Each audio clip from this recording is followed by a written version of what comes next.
નમસ્કાર દર્શક મિત્રો, આપ જોઈ રહ્યા છો IHRTC ન્યૂઝ અને હું છું રિપોર્ટર દિનેશ કુમારસિંહ બાબરિયા જેથી. નમસ્કાર દર્શક મિત્રો, નવા વિડીયો સાથે આપનું હાર્દિક સ્વાગત છે. હાલ ઉનાળાની અસહ્ય ગરમી પડી રહી છે ત્યારે આ પાલિતાણા પત્રકાર એકતા પરિષદ દ્વારા રોડ ઉપરથી પસાર થતા રાહદારીઓ મજૂર વર્ગના લોકો માટે ઠંડા પાણીનું પરબ આજરોજ ખુલ્લું મૂકવામાં આવ્યું હતું, જેના ઉદઘાટન પ્રસંગે ગુજરાત પત્રકાર એકતા પરિષદના સંગઠન મંત્રી આરજી રાઠોડ, પાલિતાણા પત્રકાર એકતા પરિષદના પ્રમુખ અબ્બાસભાઈ વોરા સહિત પાલિતાણા પત્રકાર એકતા પરિષદની ટીમ દ્વારા આ પરબને ખુલ્લું મૂકવામાં આવ્યું હતું.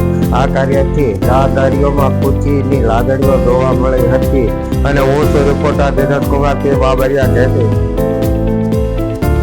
અબ્બાસભાઈ વોરા, પાલિતાણા પત્રકાર એકતા પરિષદ પ્રમુખ પાલિતાણા.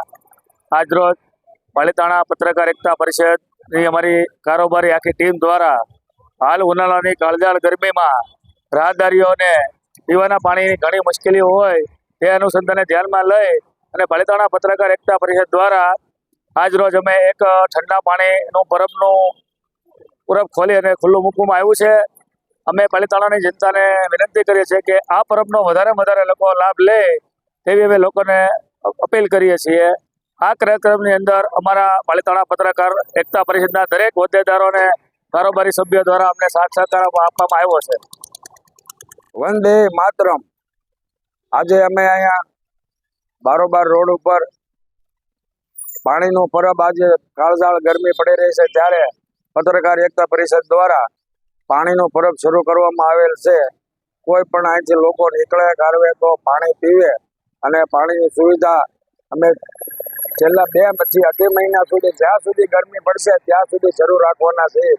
અને આજે આવા કાર્યક્રમ અમે પત્રકાર એકતા પરિષદ દ્વારા કરતા રહેવાના છે. એમાં અમારા શહેર પ્રમુખ અબ્બાસભાઈ વોરા હોય કે ભાઈ આરીફભાઈ શેખ, બાજુમાં નીતિનભાઈ, કે તમામ કાર્યકર્તા આમાં સહકાર આપી રહ્યા છે અને આમાં પોતાની રીતે પોતાના ઉત્સાહથી લોકોને ઉત્સાહ કાર્યકરોનો વધે તે માટે અને ગામમાં આવી 2 સેવા ઊભી થાય કોઈ સંસ્થા દ્વારા તો એનો પણ છે પત્રકાર એકતા પરિષદને થાય, જેથી કરીને અમે આ પરબ શરૂ કરવામાં આવેલ છે.